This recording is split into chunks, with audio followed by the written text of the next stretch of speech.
the form of the grand heavenly man, of the heavenly men, of the human units, and of all forms from within outwards, and produce the self-identified existences as a mother builds and produces a conscious son out of the matter of her own body, carrying certain racial earmarks yet independent, self-conscious, self-willed and threefold in manifestation. The fact of the identity of the Deva evolution with the essence they manipulate must ever be borne in mind.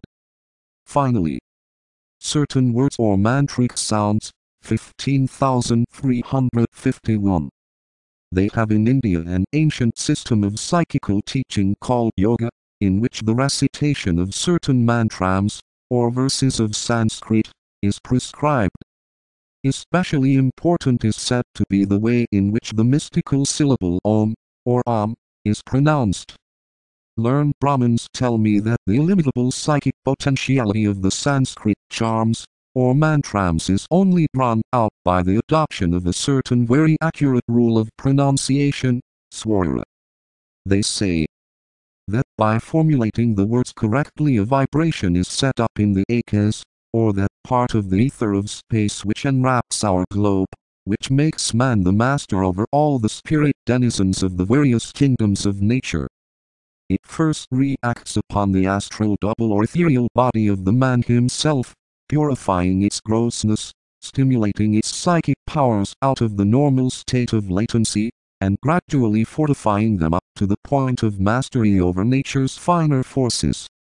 The Theosophist, Vol. Zipp. 229, 613. The primal single sound, Am or Om, is the highest uttered word of power and knowledge. It is verily as Brahman itself. The regulation of the breath is the chiefest tapas discipline. Higher than the Savitri is no mantra. Higher than silence is truth. The Creator stored the veritable essences of the three Vedas in the three letters that make up the sacred word, in the three utterances that name and form the three worlds, and in the three parts of the Veda verse that invokes the sun. Each part he milked from one Veda. Whoso ponders on these, morning and evening, after having learned the Vedas previously, he verily studies the whole of the Vedas every day. These are the gateway unto Brahman. By repeated dwelling on their significance, and tuning his desire and modeling his thought to that significance, the seeker after Brahman shall, without fail, attain all perfection, whether he discharge any other duty, or not. For the very name of the Brahmana is the friend of all creatures, and the Gayatri is the prayer for the blessing of all creatures by our radiant Father in heaven, the Sun. Unknown. There are specific formulae known to all initiates of a certain grade, and even to many who have not attained that grade. A number have become known and are used sometimes in ways that result in no good to the insufficiently instructed user, some one or other of which is specially adapted to produce nearly every possible effect that can be imagined. Well may Isis Unveiled, p. 514, tell us that sounds and colors are all spiritual numerals. Nor is that all, for odors, metals and planets are equally spiritual numerals. Each planet, or spiritual plane, has relation to a metal and a color. These again are in correlation with the corresponding odor and sound. The sphere of aura that surrounds every human being has one very important fold or layer, which invariably bears the color of the metal and planet to which that particular individual has most affinity, and it is on this layer that the magnetic part of odors and all sound vibrations impinges. The Theosophist, Vol. VIP. 218.51 which uttered by a greater life can ever drive the lesser lives to the fulfillment of constructive purpose. These words are uttered by a solar logos. The threefold word gives rise to a sevenfold vibration. A heavenly man, who through utterance sweeps into evolutionary objectivity his scheme and all that is therein. The monad, whose threefold word gives rise to a sevenfold vibration. the ego, who through sonorous utterance produces a human being in the three worlds. The analogy existing between these four should be carefully noted. Certain words belong to the different aspects, and the words of the first aspect set in vibration the matter that evolves through the 7 cycles of solar systems. Their relation to the words of the present solar system is analogous to the primordial substance, which lies back of our present creation. The words of the second aspect concern us closely, but the words of Brahma are at the present stage more closely connected with our work upon the physical plane. These words, where the three worlds are concerned, very largely fall into a group of mantrams, hidden in the consciousness of the lords of the 5th and 7th rays.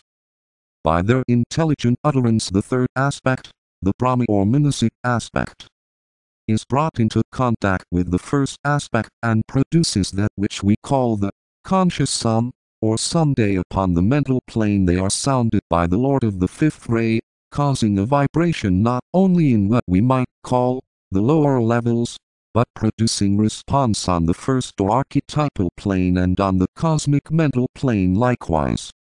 On the physical plane the words, uttered by the 7th logos, produce the following results. First, the anchoring of the permanent atoms within their group soul, or the union of matter and consciousness. Second, the guidance of the stream of life into any particular kingdom, or the blending of form and consciousness. Third, the transference of the conscious, sentient life from form to form, from group to group, from kingdom to kingdom within the hierarchies. In connection with the human kingdom, the 5th ray had to function or pour forth its influence in order to produce self-consciousness within the conscious form. It will consequently be seen that the utterance of sound along the line of force by the trained adept can both utilize deva activity to effect certain results in connection with the form side of manifestation, and can drive the life within to definite action. Hence the extreme danger, as has been frequently pointed out, of the knowledge of these mantrams, and the need to safeguard them from interference and misuse. Power over form and over force lies always ready in the hand of those who have done 3 things. First, develop the consciousness of the group in which they themselves find place. Second, learn the secret of the notes and tones to which that group responds. Third, apprehended certain set words and phrases and the due method of chanting and intonation. They cannot bring about results outside the periphery of the group whose consciousness is theirs. For instance, an adept can work with forms and force within the ring pass not of his own planetary logos within the 3 worlds, within the ring pass not of the polar opposite of his logos, or within the ring pass not of 3 planetary logoi who form a systemic triangle. He cannot exhibit this power in the higher planes nor within the spheres of the synthesizing and neutral schemes. After the 6th initiation his power extends to the 2 planes beyond the 3 worlds, the Buddhic and the Atmic, and within the spheres of the entire Brahma aspect as we visualize it as the totality of the schemes of the 5 Kumaras who are Brahma. At the 7th initiation he has power on all the 7 planes, and within the entire number of schemes. All the sacred words are then his, and he can work in matter of all grades, sound all notes, and control all types of force. He stands ready then to guide the life to regions outside the solar sphere of influence. But on the physical plane he works primarily with the words of the 7th logos, which fall naturally into 5 groups. 1. Mantrams which deal with etheric matter, and control the devas of the ethers. 2. Mantrams which deal with dense physical matter and control the subhuman evolution through certain groups of devas. 3. Words specifically connected with the human hierarchy, and which are very carefully guarded from the knowledge of man himself. 4. Words concerning the deva evolution which control, and bring different groups of devas into the line of the will of the utterer. These are in many ways the most dangerous, and all knowledge of them is withheld from men below the rank of initiates of the third order. 5. Words which affect the life side of manifestation and which drive it into, or out of, form. There is a sixth group intimately connected with electrical manifestation, which is beginning to work out in the formula of scientists and students of radioactivity and electrical phenomena, but fortunately for themselves they remain formulas on paper and are not as yet embodied in sound. In dealing very briefly with the question of mantrams, it is to be recognized that the time is not yet for their general publication. No purpose would be immediately served by the impartation of mantric forms. Inevitably the time will come when they will be known, but at this time no one would be benefited by the knowledge of them for the following reasons. Knowledge of things occult does not suffice for their wise utilization. The development of the intuition by means of aspiration, endeavor, failure, and renewed effort ending in success is of far more profit to the ego than the quick results brought about by the use of sound. The words are used for the manipulation of matter, and its bending into form along the line of evolution. Until the inner faculty of clairvoyance is somewhat developed, this knowledge of mantrams remains practically useless and may be even a menace. When a man can see a need for correction and for adjustment in the brother's vehicle, and can awaken in his brother a desire to adjust that which is amiss, wise assistance can be given by the one who sees and sounds. Think this out, for it holds the key to the reason for the safeguarding of the words. Selflessness, sight, and sincerity of purpose must all three exist before the sounds can be imparted. Selflessness and sincerity are sometimes found, but the occult use of the inner vision is still rare.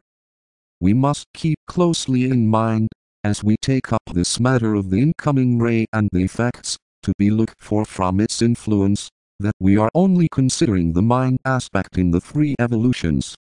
I do not purpose to say much anent human development, as much has been already hinted at in the preceding pages, and a hint suffices for the true student, but it may be possible to state in broad outline the coming developments and to tabulate the results to be expected. Suggestions only are possible. Development of etheric vision universally. This will be due to two causes. First, the scientific recognition of the existence of the etheric levels, thereby freeing people from the onus of adverse public opinion, and enabling them to reveal what they have individually long realized. Etheric vision is comparatively common even now, but comment concerning it is rare, owing to the fear of criticism. Secondly, the increased activity of the devas of the ethers, which throws the matter of the etheric levels into more active vibration, with consequent reflex action on the eye of man. Increased mental activity and the spread of education, of the concrete mental kind, everywhere. This will result in increased competition between units and between groups. The organization of business on lines hitherto undreamed of.